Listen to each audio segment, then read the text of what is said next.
Have you ever had one of those career limiting moments where you almost died of embarrassment because, let's say, you bumped into your boss or your boss's boss in the corridor at work? They asked you, "Hey, how's that report going?" And at that moment, your mind went completely blank. And by the time you'd composed yourself, put together some kind of a response, your boss or boss's boss had already moved on, thinking, "Geez, what an idiot."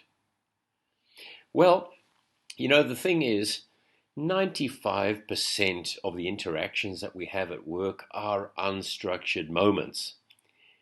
Yet we spend all of our time making prepared presentations, up all night rehearsing our lines, getting our spiel just right. But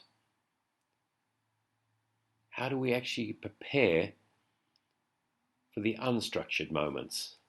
Well, the good news is I've put together a great program called Thinking on the Spot. How do you think on your feet?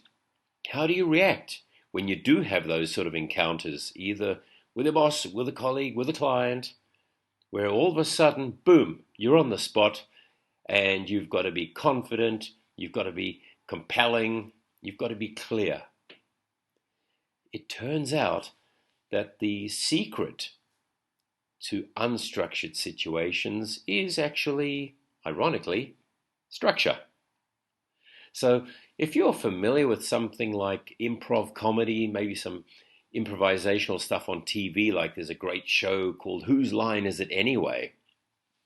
The secret to that, unpinning that, is actually invisible structures.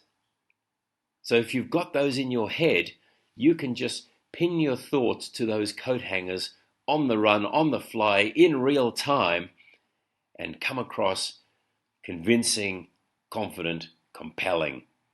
Wouldn't you rather be that? We need that. For our executive presence, we need that.